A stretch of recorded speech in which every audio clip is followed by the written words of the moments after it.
You are listening to the Horse Radio Network, part of the Equine Network family. You're listening to the Show Jumping Podcast, a fun and informative show for riders, owners, trainers, grooms, and fans of all levels.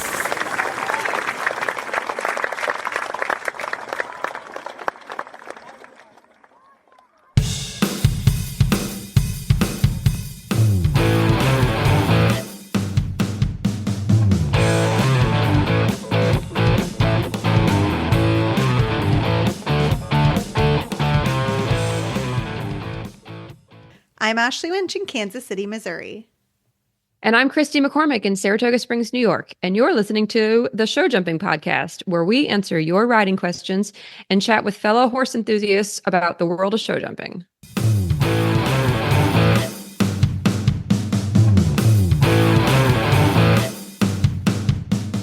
On today's episode, we are joined by an old friend of mine, Mary Davis, out of Boston, Massachusetts, and she has just retired her show horse after several years of ownership and having a wonderful time competing. Mary, thanks for coming on today. Thank you, Kristy. I'm very excited. So I wanted to talk about retiring horses today. And since you've just gone through that, I thought you would be a great guest.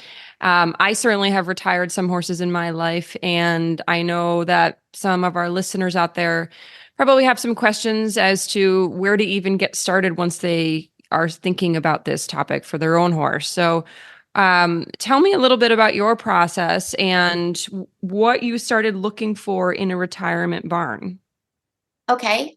Well, the process actually started about 2 years ago. I started to feel some things with my horse. And the first red flag was the vet bills were getting higher and higher and higher. So I knew this wasn't our usual way that, things would go for us, but I just noticed that it was taking a lot more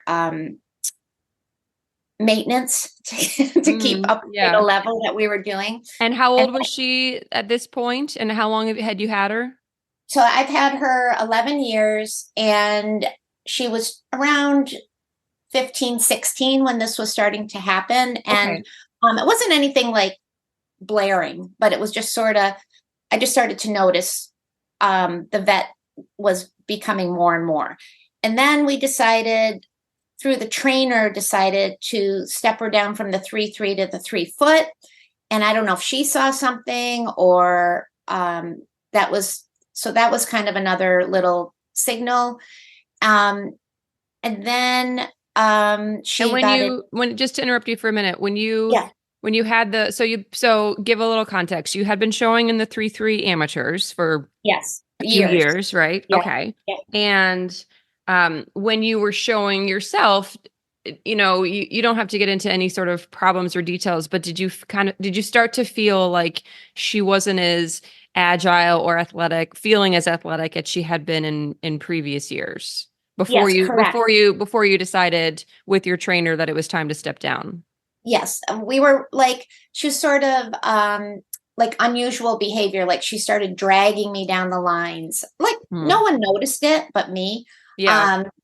The lead changes were getting more difficult. If it was a longer distance, she would probably, she would stop sometimes. Okay. She wasn't like, going for it. She probably could tell in her own mind that this is getting a little harder for her physically. Exactly. And I could tell, like, when I would come out first thing in the morning, it took a little longer to loosen up. Small little details like that. Okay. And then, so then last summer, so I started to think about retirement at that point, even though it was sort of in the back of my head. Coincidentally, I was turning 60. I don't know if that's maybe and maybe in your worldview at the time, it was kind of, where life goes. Where am I going to go into your head? Yeah. So then during the summer, we had the start of last summer was really good. We were doing really well in the 3 foot. And then she started really stopping. Like I got thrown off 3 times. So things were starting to go downhill a little bit. Gotcha. So then I'm like, why is she stopping so much? So then the vet came out again. And so she did have an injury at You're that paying more point. in vet bills and in board at this point, probably. Exactly.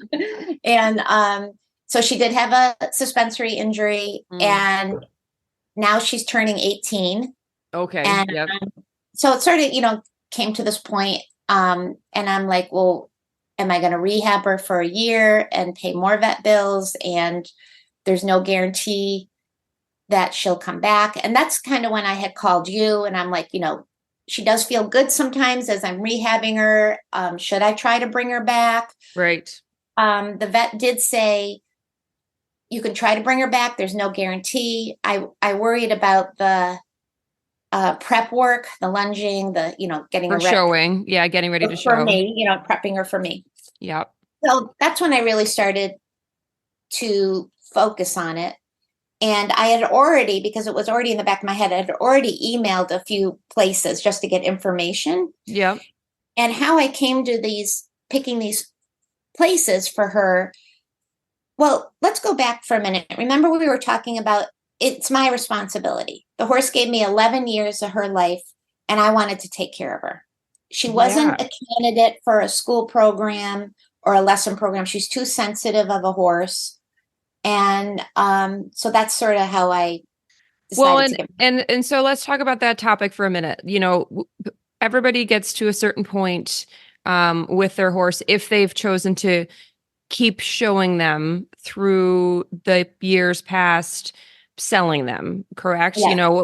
We all know the horses are a business, and most amateurs are in the business of buying a horse and then using it for themselves. That's the definition of an amateur, right?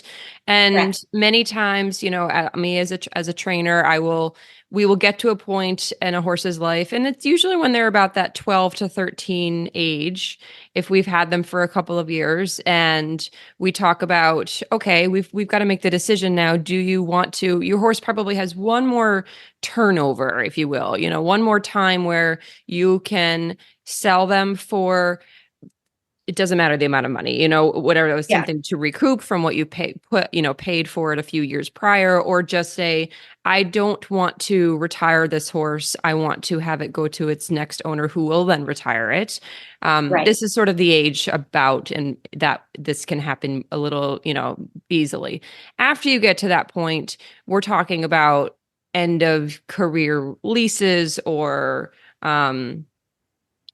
purchasing a horse at the age of 14, 15, or 16 isn't as common, right, in the show jumping world. So, and leases, that's great. You can lease it out and, get a year's worth of some income, but then you still own the horse. So I feel very strongly that an owner's responsibility, if they've chosen to keep the horse, to the end of its showing career, really owes it to them to then afford, make the plan to pay for its retirement and give back, just like you said, give back to the horse and let them enjoy their end of life in a paddock. And I think there are many people who get to the point and say, okay, I'm going to use my horse up and then find a donation program.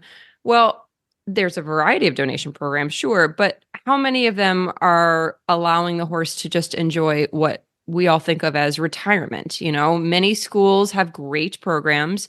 And if the horse is sound and young enough, and again, this is just my opinion, there's a lot of ways to go around this, but if the horse is sound and young enough that it's still able to exercise and be ridden, and you can sort of tell there is some enjoyment in that for them, then there are schools that can take them, that are using them for their rider programs that are funded by college tuition, right? That they can afford to take care of those horses. I think the biggest point is who's paying for making sure the horse is taken care of. And I think you're right, as an owner, and if you're in the financial position to say, I can afford to carry this horse for my own purposes into its showing career, I think there's a responsibility there that your costs go way down, and it still is, you don't know how long the horse will have to live, but you should take on the responsibility of the financial responsibility of paying for the horse while it has the end of its life in a pasture. Yes, I agree. Okay. I agree. And I think, I'm not sure with the school programs, but they don't always guarantee the retirement. Is that correct? That's true too. And that's something that a lot of owners, I encourage them to look into is if you're going to retire your horse, that it's going to be used for the school. And generally the school life is a lot less stressful, than any sort of showing life that we've given them, right? They're jumping very small. They're getting ridden, at home for lessons. They're not on the road traveling, jumping big jumps, getting lunged and prepared. They're taking them as they are and letting the kids learn to ride on them, which there's a huge purpose for that and value in teaching, or letting college students continue their riding while they're in school. I think that's very purposeful. But you're right. Then what happens when the horse is unable to be used for them? So usually that comes down to soundness. Then what happens? Then who takes it on? Sometimes the owners will say, okay, you take on my horse. And some programs do this, take on my horse and use it and pay for it while you have it. And then I will take it back when it's time to retire. Yeah. Right. Okay. Yeah. So you're at the decision where you're ready to find a farm to put your horse so that you can pay for the rest of her, pasture life. Yeah. Correct. Okay. So it kind of came down to 4 aspects. So, first, how I got the information is it was word of mouth. I asked my friends, where did you retire your horse?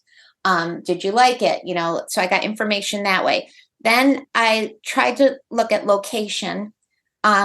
Virginia, Kentucky area is very popular because it's, the weather is easier. They do have the seasons, but it's not as hot or cold as maybe Florida. So maybe more comfortable for her. Yeah. So that was one thing I looked into. Price was another. Sure. Mm-hmm. Quality of care. Well, I should put that as number 1. And I think that was that. Oh, communication. So when I emailed them, did they wait weeks to email me back? Or did they email me right away? Because I think communication is important. How's the horse doing? It was important for me because I want to know. Important for you so you can stay in touch with them and see how she's doing. And exactly, especially if now I can't. There's not retirement farm in Boston close by, so I know that her. Sure. I want to go check on her or whatever. So I was really set on doing this place in Virginia. I had known a few friends that had sent their horses there. It seemed really like a good option. And, but I had also grew up in upstate New York, and a lot of my friends were telling me about BZ Madden's place. And I really thought it was out of my league. Like they had Olympic horses there. I'm like, they're not going to want my little Georgette. Mm-hmm. But I did contact them, and they were very, it wasn't like that at all. They take horses. And the program seemed really great. They sent me some videos, and I grew up there. So I felt like I was kind of full circle of my riding career. I rode in Casanova as a junior. I have a lot of friends there. My family's near there. So that was sort of kind of where that location worked for you. Right. But I was worried about the winter. So my husband and I went up in the middle of January and had a tour. I figured perfect timing. I wanted to see how it was in the winter. And the horses they were all outside. They didn't have to be outside. Yeah. They were all outside. And they looked so happy and so peaceful. And that's sort of how I came to the decision. That's wonderful. And the thing is, winter for horses is very different than winter for us, right? I love it when you see horses like that and they have these nice furry true winter coats, which we're always clipping off. And in terms of soundness, it can be better for their legs if they're outside in some snow and their legs are tighter, and there's more we already know that we treat soft tissue injuries with ice, right? So whether she's healing temporarily from an injury or just sort of keeping her legs as tight as she can while she's moving in a paddock, ice is not ice, but snow can be great for them. Right. And the horses, I don't know, it was a little eye-opening for me because I'm so used to being in a show barn and, right. And I said, "Oh, do you give them a bath?" And she's like, "No." No. So I'm like, "No." And I'm like, "Do you use fly masks?" She's like, "No." No. I'm like, "No." So it took me a minute to, absorb all that.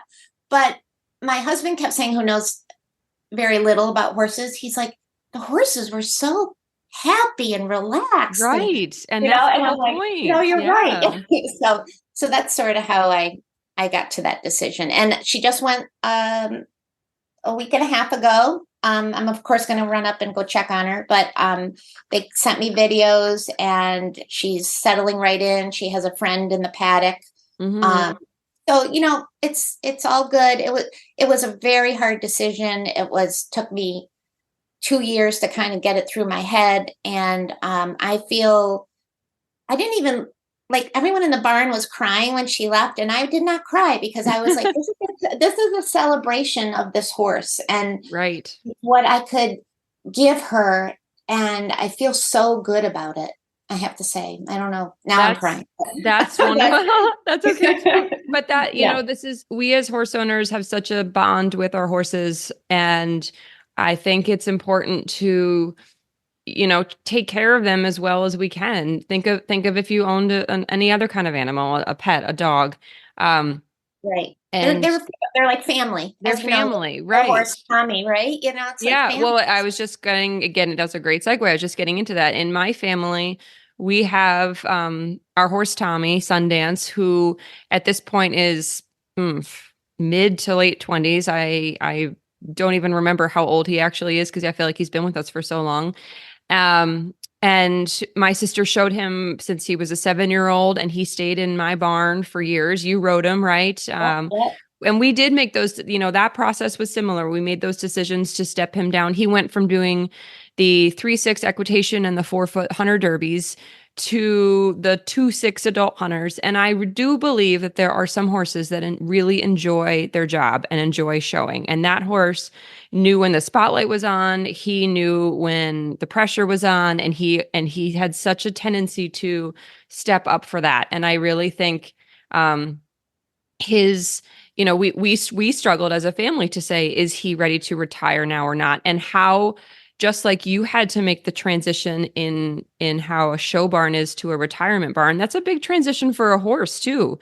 We were worried that he would go from, basically 8-hour a day care to, even if he was at my mother's, who she has a nice little farm in South Carolina that, and we were very fortunate that situation was in the family as well. Although I'm pretty sure she bought that property for this horse, but that's for another day.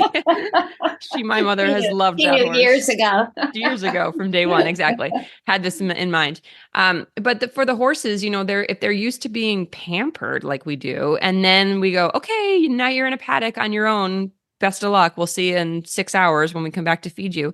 That can be a little bit of a tough transition for those that are used to expending their energy working, in the ring and, being, having a human around all the time. We say they're wild horses, certainly at heart, but when we turn them into these domesticated pets that are also treated as real athletes and show horses, they get used to that lifestyle. So we made the decision that he would continue competing until I, as my, probably the person who knew him best, because I saw him, was around him most of his life, could tell when he came out of his stall that he was not, this was not something he wanted to do. And that can sound a little hokey, like, oh, and you can tell what your horse wants to do. I just knew that horse so well that, the day that we brought him out of his stall on a Tuesday morning, I can remember it really clearly. And he was always, in the last couple of years of his life, like you said, it took a little longer to warm up. In the morning, we would always give him so much time to walk.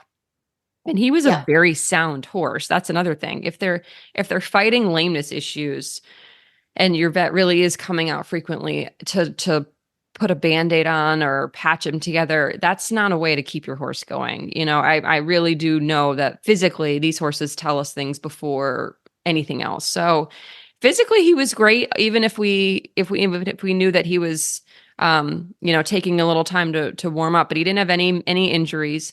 And I remember getting on him on that Tuesday, and it was in Florida after a really successful weekend of showing. And so Monday they have their downtime, right? It's a rest. And then Tuesday, I remember getting on him, and he walked up and to the mounting block, and he just pulled up, maybe 3 feet away and kind of looked at me. And he was very personable and very expressive in his facial expressions. And I really honestly just looked at him, and I just knew. I mean, he just was like, really? Today, I'm whether he was thinking I'm tired, whether he was thinking, Kristy, please don't, whether he was thinking I just want to go back to my stall and eat, I don't know, but I do know he didn't want to work that day. And I got on him, and I walked him around, and I again kind of took my time getting him warmed up. And he felt okay, but he wasn't his normal self. And had there been other days where he probably went through this when I wasn't getting on him, whether the person, someone else had ridden him and probably not noticed, probably. But it was clearly it was really the first day where I just knew it right then. And his rider came later that day, the one who was showing him at that time. And I just said, I know that we had a plan. Here's another thing. You have a plan, right? We had a plan that the end of that Florida circuit, we would let him be done. We were going to let him show for Florida. And then, okay, he's 21 years old. Let's just not make him go on the road this summer. And it was maybe a month earlier than that. And he just told us, and I think that's the most important thing as an owner you can do is listen to your horse. And you were listening to your horse when she was having these behaviors in the ring, and you're not, and like you said, when she was dragging you down the line, you're the one that felt that. And probably nobody else probably even noticed that, but you could feel a difference, right?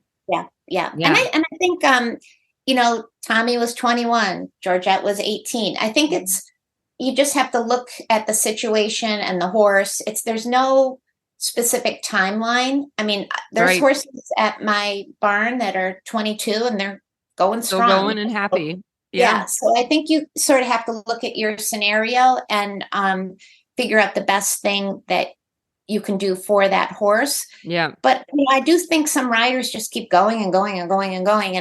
And maybe if I was, 20 or 30 years younger, maybe I would have been more that way. But I was sort of weirdly. You were at a time in your life where retirement was paralleling with her, and I'm like, but I feel, like I said, I feel so good about the decision, and the people.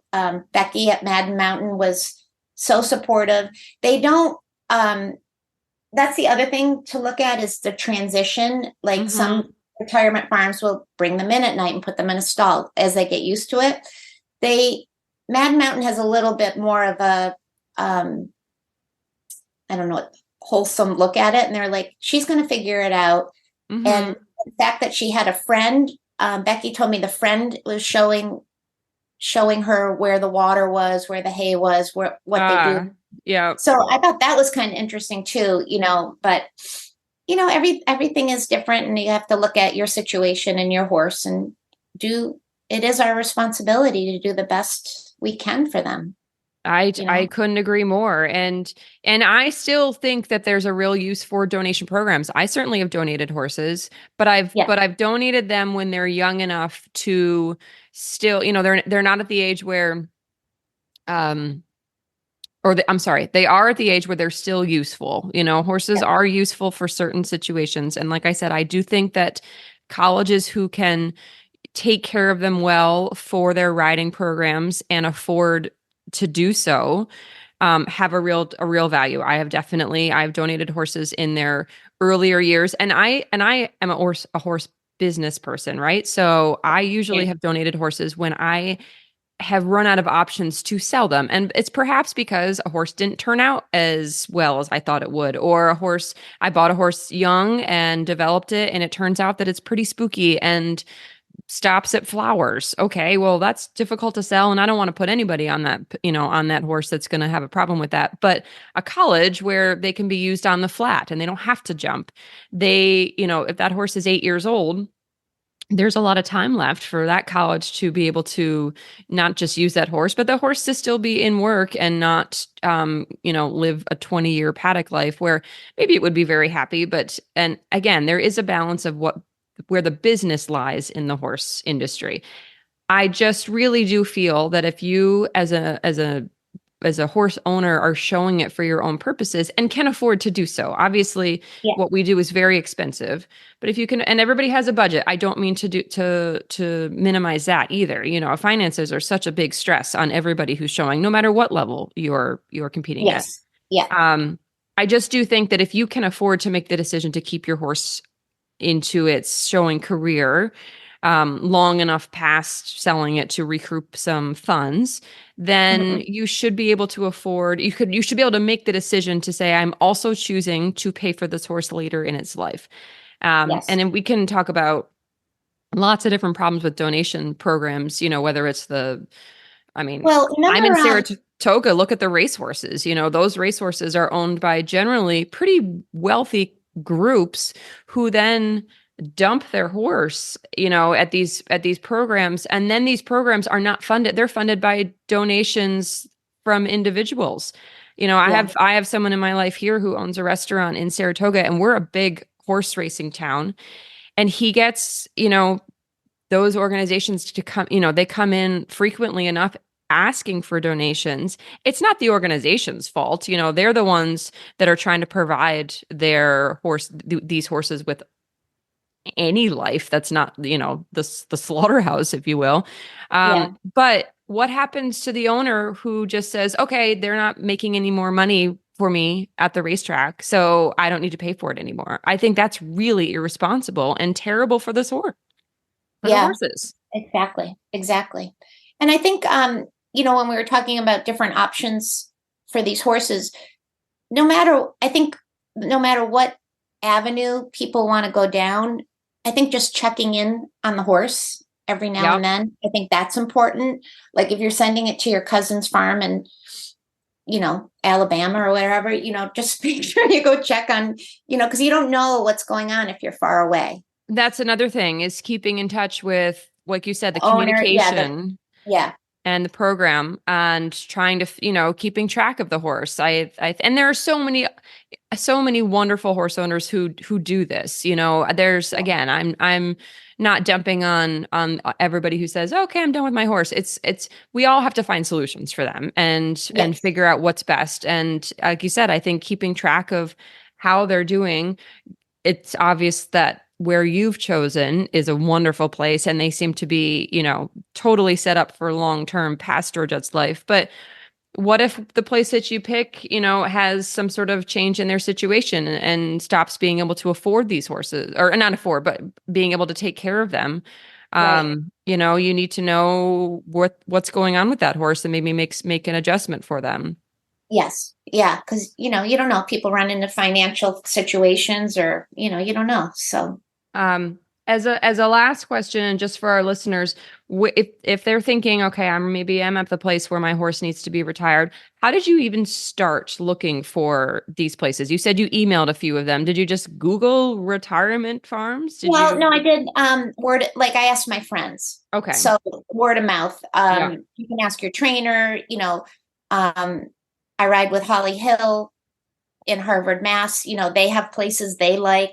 I looked at you know what I mean? So I did go off a little different path than what they usually do, but it's just word of mouth, Googling, and then I started emailing, and then some people responded, some people didn't respond. So I think that's a signal as well. And that's pretty much how I started. And I think if you're in the show world, there's lots of people have retired the horses, so you can ask them. Right. What did you find in terms of range of cost? The range of costs were from $425 a month to $1,200. Okay. And the the $1,200 was, they got brush, they go in a stall. It very similar to what we kind of do now. Again, if we're talking about a show horse, it's been used to living in a stall, not living in a that might be better for somebody. And then you pay for the extras. Like for Madden Mountain, I had to take her shoes off, obviously, and then so they'll trim her feet. That's a cost. The vet work is a cost. vaccines and stuff. Your and then, basics, right. And then they have you fill out these forms. And one that took me a little bit by, surprise was, do you want to be involved if they have to be euthanized? Do you want to be involved in the decision making of that piece? So they can make the decision, or they can call you. There's different ways to do it. So I sort of said I'd like to be involved, but if the horse is in pain and it's an emergency, please use your judgment. So that's something to think about as well. Right, exactly, because somebody has to make that decision at some point, and if you're not standing there, then you've got to trust the people that you are. Have to trust so that's another thing to think about. How is that handled? Sure. And, sure. At that point, you're not going to send them to, every situation's different, but are you going to send them in for colic surgery? Probably not. Yeah, exactly. So that's another thing I did. I let the insurance run out on her. Yeah. So that's another decision. Some people might want to keep the insurance. So those were all, interesting. I've been riding for a long time, and this was something I've never had experience doing. So it was a very educational situation for me. So I really tried to do my research. Well, it sounds like you try to do best by your horse first. Yes, and I think that's the whole point of this conversation, is doing the best by your own horse really has to be the forefront. And I think that's not just that's first of all, listening to your horse, that's listening to your gut saying, this is not feeling the way it used to, or, where do I really trust putting my horse for the rest of its life? Right. And I think those are decisions that are tough to make and tough choices. But it sounds like with a lot of thought and, encouragement from hopefully the people around you to say, this really is what's best for your horse. Let's go forward here. I love that you have a place where they feel the same way, and the Maddens obviously have a reputation of doing that for so many levels of their it was a good match for my horse and for me. And we did I don't mean to go backwards, but we did all agree, the trainer at Holly Hill, myself, and Madden Mountain, that we would wait till the spring. So she was really ready like 6 months ago, but because it was the winter and she didn't have much of a coat, we all decided that we would wait till so it was and that's wonderful to even think of that, right? You're not going to send her up there chilly with her clipped coat, and so it was like you said, you have a good support system around you. I needed some guidance from Madden Mountain on how to do this. They're like, take her back shoes off first and then take her front shoes off, so it was sort of a process. Yeah. Well, it sounds like they were very supportive in helping you make that transition, which is awesome. Have you been able to go up to see her? Or she just went up, you said. She went. I'm going up this weekend. Oh, fantastic. I love that. That's wonderful. I'm going to go see my family too, Good. Well, she is your family. She is your family. She just lives somewhere else exactly. now. Well, Mary, thank you so much for joining this conversation with me. I think it's really valuable, and I hope that other owners who are listening can take something from it and keep working on what's best for their own horse when it comes to that time. Thank you so much, Kristy. Appreciate it. We'll talk soon, Mary. Thank you. Right, bye. Bye. Whether your horse is of retirement age or in full-blown competition mode, one thing you don't have to worry about is ulcers with Relyne GI. Are you looking for a natural, long-term solution for your horse's digestive health? Relyne GI goes beyond just treating systems. This unique combination of gut-supporting hyaluronin and immune-boosting beta-glucan works in harmony with your horse's body to soothe and protect their digestive system. Unlike other options that can disrupt digestion and nutrient absorption, Relyne GI maintains your horse's natural balance. Don't just rely on our claims. Relyne GI is trusted by leading veterinarians and supported by scientific research, including a study by Dr. Nathan Slovis that demonstrated its effectiveness in reducing ulcers in active horses. Plus, it's Clean Sport certified, making it safe for use in competitions.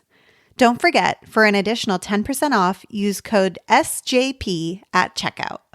It's May, which means it's time to think about fly predators. Let's learn more from Spalding Labs. Easy, effective, and eco-friendly fly control starts with fly predators. Fly predators are the organic, natural way to dramatically minimize your fly problem, saving you and your horse from battling them all season long. Take it from our 23,000 plus 5-star reviews. Fly predators are the natural fly control that works. Learn more about fly predators and other Spalding Labs fly control solutions at spalding-labs.com. And now for everyone's favorite part of the show, the Q&A segment. First off the bat, we have Caitlin from Chicago who writes, "What does aftercare look like for your performance horses after a show day?" Well, this is probably the most important part of your horse's day. And it's not just important to take the time to take care of them, but it's really important to pay attention to what your horse specifically needs after they show. And I can give you a rundown of my normal to general list of what I think they need, but paying attention to their legs, to their breathing, to their body temperature, that's getting to know your horse as far as what's normal for them and what's not. So keep that in mind as you hear this list. But the first thing I do when I get off and I'm taking care of my horse is I take off all of the tack. I make sure they're totally cooled out on the walk home. And if that means I need another lap around the barn or the horse show, then you got to take the time to do that. So they're definitely breathing normally and their body temperature is as close to normal as you can get it. And that depends a little bit on the weather, but just make sure they really walk it out after such a competition, anything strenuous. You get off, you take all their tack off, you let them go in their stall. I like to leave them untied when they go in their stall. And if they want to roll, they want to roll. Usually, you got to keep an eye on them and make sure that they don't get into anything silly and get too thrashy in terms of trying to then, cast themselves. But usually horses need a little bit of a scratch and a little bit of their own chiropractic work, if you will, once they get in there after such a effort. Let them have a drink of water, but not too much. Usually about a quarter of a bucket of water is just fine. But after that, you don't want them guzzling down when they're going to be thirsty, a whole bucket. That can really upset their stomach. So, but definitely don't hold the water back. Let them have some. They usually need a bathroom break in there too. And then once you're done with that and keeping an eye on them, take them out, give them a nice bath. I like to use liniment baths after they're clean. So that really can help their muscles. Washing legs, that's a huge thing. You either have to wash their legs with water and soap or you don't put any water on them at all. And there are different theories to washing legs all the time. You can wash your horse's legs by getting them too wet all the time. That can really lead to some scratches, especially on their pasterns. So being aware of how often you wash their legs, and I'm not advocating for dirty legs, don't get me wrong, but if there are days where a simple brush will get most of the dirt off at home, do that. They're able to repel dirt better than they're able to repel water. And anytime you have a horse's skin is damp, you're really attracting any sort of bacteria to grow there, any sort of, just if there's some bacteria and dirt still on there that you haven't gotten off, then that can really, really get some horses' skin to get a little bit rashy and uncomfortable. So make sure while you're washing legs that you do a very good rinse and then a very good dry with the towel. That usually means a pretty good 15 to 20 minute hand drying. And sometimes with a fan on their legs, hand drying with a towel, meaning. So once they're dry and clean, then a very good aftercare use is using ice boots on their legs. You can do this when their legs are wet. I don't love it because it generally means that you're putting wet boots onto wet legs, which again can just create a little more of an environment for some bacteria to grow. So I do like putting them on dry legs. Let those ice boots sit on there for 20 minutes. You don't need any longer than that. And that just keeps their tendons nice and tight. and helps with any inflammation that might have occurred while you're jumping. And again, pay attention to their legs and see if you see any new inflammation. That's really key. And if you do, get your trainer to come and look at it, or if it's really, really inflamed, jog them to make sure they're still sound. Sometimes horses can be sound coming out of the ring with all that adrenaline. And then if they've tweaked something, not so sound, 20 to 30 minutes later. But assuming everything's looking nice, then you can wrap them with either liniment or alcohol underneath the cottons, or poultice. I do like poultice after a jumping session. I think it works really well with keeping their legs nice and tight that you've just gotten them from the ice boots. But liniment is certainly a nice substitute. 4 wraps do wonders for supporting horses' ligaments overnight. You don't need them on more than maybe 12 to 14 hours. But having them supported and taken care of after what they've done is always helpful.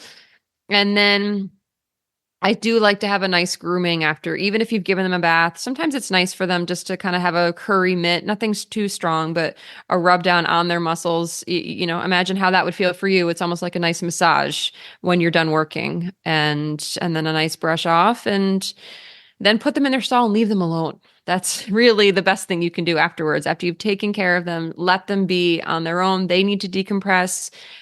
They need to just be, have some rest.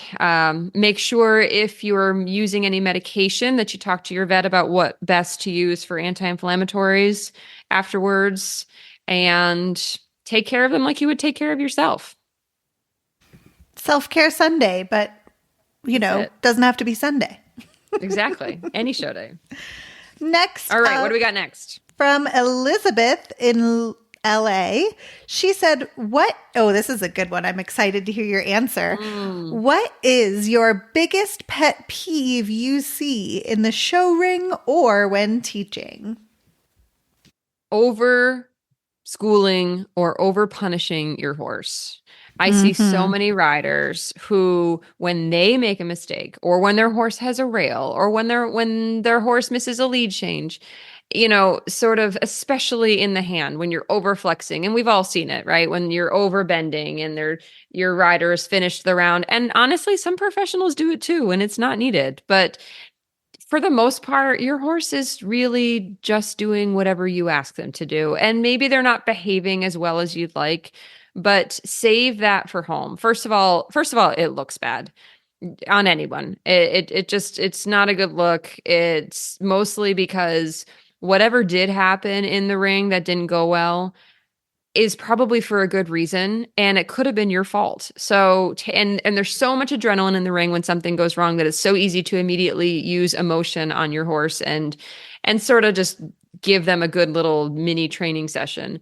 I can't stand that when juniors do that. I think they have no right to, to punish their horse for any reason until they come out of the ring and their trainer and they talk about what happened and how to address it next time. And sometimes, if your horse goes in the ring and stops, you need to use the stick and then go back to it to encourage them over it. I understand that. That's fine. But I'm really more talking about, a rider comes down the last line and their horse gets a little strong and sort of, drags them over the last jump. Well, then they stop, they land and they pull them up, or they make a big scene about kind of bending them and getting their mouth real flexed. And that just bothers me, since that rider really hasn't taken the time to nicely address what happened and save the training for out of the ring. It's just not necessary, and it's probably not productive. So I would say that's my biggest pet peeve.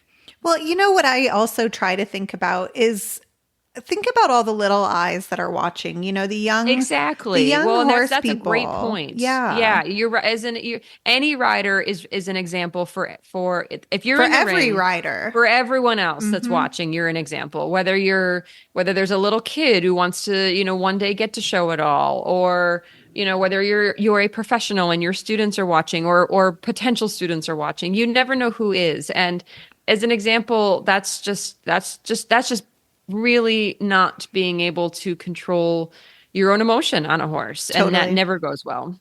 No. And it's poor sportsmanship, right? Exactly. That's a much better, more concise answer than what I just gave. No, that was a great answer. And I mean, I think we could go on and on about pet peeves, but I love that you chose one that is actually in defense of the horse, right? So very well answered. I mean, the horses are the ones that are supposed to come first, even when things are going poorly. So think about it. And there's another good thing to do when something goes badly coming out of the ring or in the ring and you're coming out of the ring. I always like to give my riders a lap at the walk, first the trot, then the walk, to take 5 minutes and breathe and think a little, because then the adrenaline comes down and we can all think a little more clearly about why something happened. And instead, you're just confusing your horse if you're trying to address it like that in the ring. I love that. Or, from our previous episode, get off your horse and watch some Real Housewives and you'll feel better. There you go. But at least you're not punishing your horse. Exactly. And finally, for today's episode, we have Grace from Texas who wrote in, what is your advice for juggling adulting as an amateur rider? How do you do all the things and still feel like you're making progress? Well, first, congratulate yourself that you are even trying to do both, because having a horse is a full-time job in any respect. You've got to pick your battles is really the biggest answer. You've got to know what you can do and what you can't. If your expectations are too high, you're going to put too much pressure on yourself and your horse each ride. So let's just say I'm an amateur and I have time to ride 5 days a week, and 2 of those days are on the weekend and the other 3 days are in the evenings, late at night after work.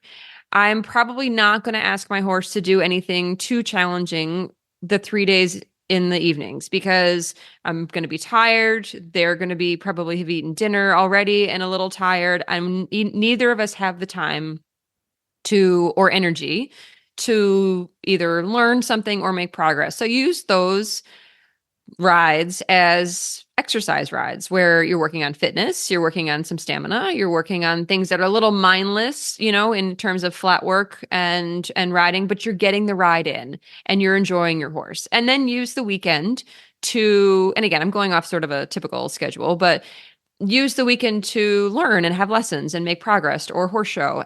Secondly, if you're trying to horse show and be an amateur, remember that you're doing it for fun. So you can, again, take the pressure off yourself, continue trying to learn from your trainer and from your horse, and remember that laughing at your mistakes is the best medicine you can give yourself when things go wrong, because things are going to go wrong. You're not a professional. You don't do this on a 24/7 basis. You have to realize the limitations of time. And you have to be able to say, well, this is my situation. I'm lucky that I get to have a horse anyways. I've worked really hard to get to whatever situation I'm in, and I'm going to make the best with what I have. And I guess that's a long-winded way of saying it's not going to feel perfect. So enjoy it, because that's why you're doing it in the first place. Enjoy the ride. Yeah, that's it. So cheesy. I couldn't help it. Thanks for joining us for today's episode of the Show Jumping Podcast. Be sure to join our Facebook group, Overheard on the Show Jumping Podcast, and send in your questions there or directly to me, Ashley at horseradionetwork.com. Keep your eyes up and your heels down.